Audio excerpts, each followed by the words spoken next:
Talvez poucas coisas sejam tão gaúchas na história e na cultura do Rio Grande do Sul quanto o próprio chimarrão, o churrasco, a pilcha, a música, as expressões, mas, sobretudo, o abigeato, o roubo de gado.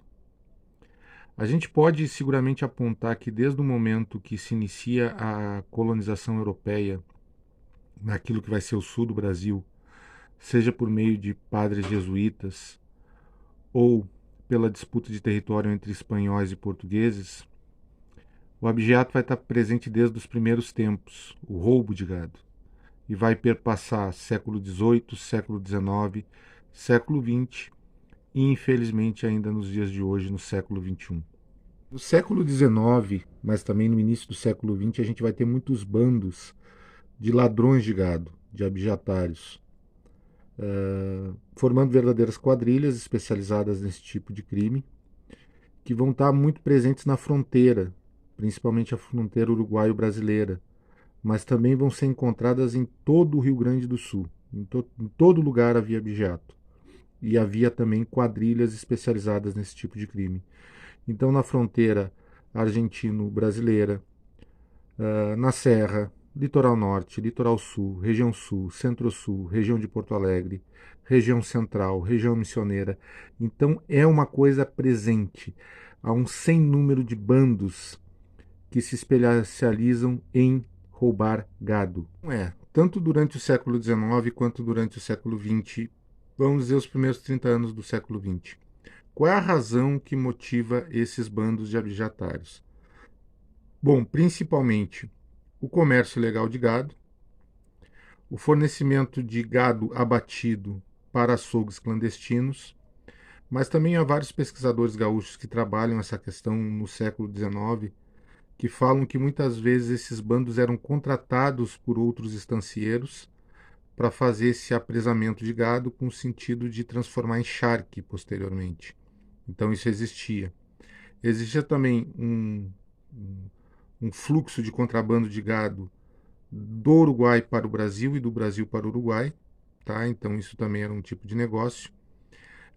Mas raramente esses bandos, pelo menos o que a literatura especializada percebe, usufruía desse roubo no sentido do próprio gado em si. Tá? Na maior parte das vezes havia um terceiro, seja alguém que vendia carne clandestina, alguém com charqueada, um outro estancieiro, que era uma espécie de receptador desse gado roubado. Quadrilhas de abjetários que a gente pode falar durante o século XIX no Rio Grande do Sul.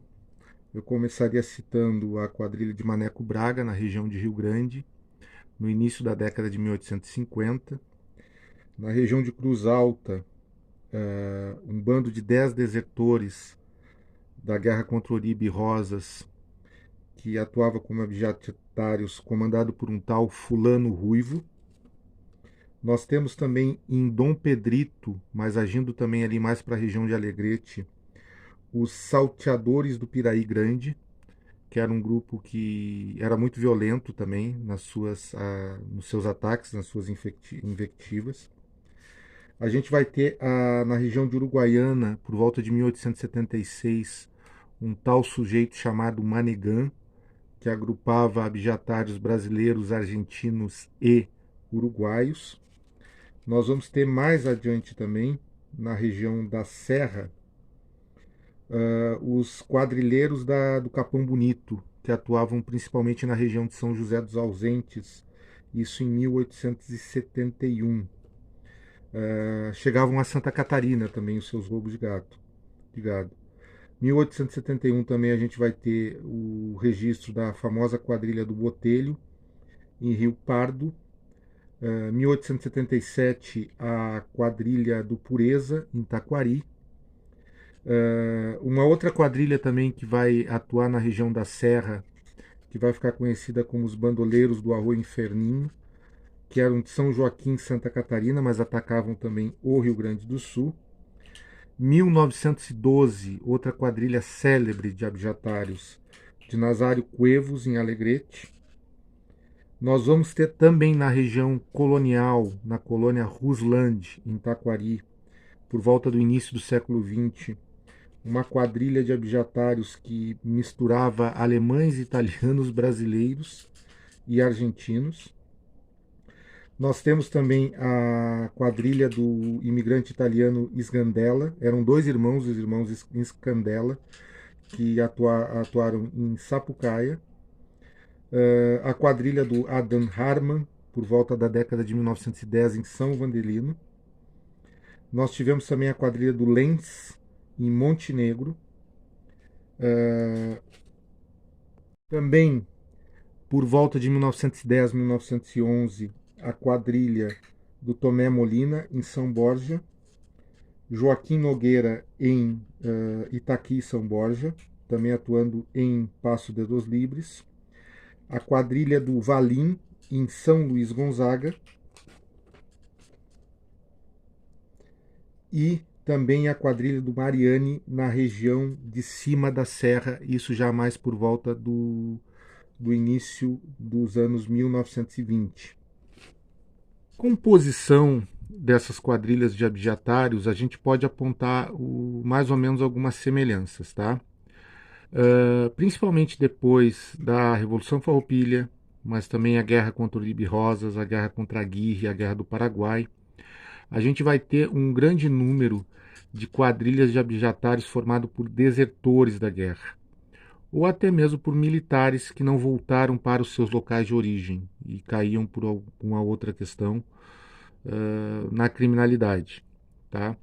Essas quadrilhas elas poderiam ser mistas nos seus objetivos, no sentido que muitas vezes praticavam o abigeato, mas também praticavam o roubo a residências, a fazendas, a chácaras. E aí algumas variam de mais violentas e outras de menos violentas. Outras quadrilhas se formaram por peões, tá? Distâncias. Alguns talvez agindo como capangas dos seus estancieiros, dos seus patrões, outras de peões, digamos assim, vadios, evadidos, né? Que não encontravam emprego nas fazendas ou nas estâncias, ou talvez tivessem também uma índole que não fosse muito apegada à questão do trabalho e da disciplina. A gente também tem quadrilhas, como eu havia falado anteriormente no vídeo, na zona colonial, tá? E aí me parece também que pega muito o quesito da pobreza, das dificuldades encontradas. Muita gente acaba encontrando no abigeato uma forma ilegal, né, de sobrevivência. Então como é que as autoridades reagiam a esses bandos de abjetários, né, que existiram no século XIX e início do século XX no Rio Grande do Sul com essas características? É bom salientar que o abigeato depois ele se sofistica no Rio Grande do Sul, como é nos dias de hoje. Mas como é que as autoridades reagiam a esses bandos?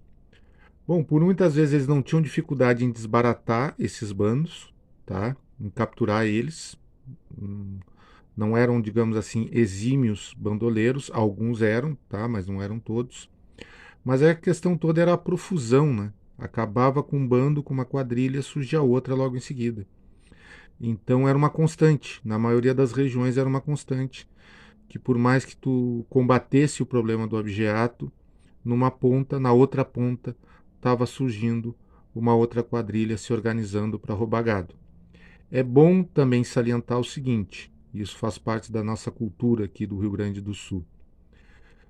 Os estancieiros, os fazendeiros, tá, os criadores de gado, eles tinham também, digamos assim, o termo não é certo, não é milícias, mas vamos dizer assim, forças particulares encarregadas de combater o abigeato, tá? Aqueles que tinham mais posses, digamos assim, tinham forças de combate ao abigeato mais bem preparadas e armadas. Aqui no resumo, tá? Englobando vários bandoleiros, vários salteadores, quadrilheiros que existiram no Rio Grande do Sul, mas fazendo uma análise mais focada, digamos assim, sobre a questão do abigeato, que, como eu falei no início do vídeo, até de forma irônica, assim como o churrasco, o chimarrão, as expressões, a indumentária são típicas do Rio Grande do Sul, o abigeato é uma nefasta tradição nossa.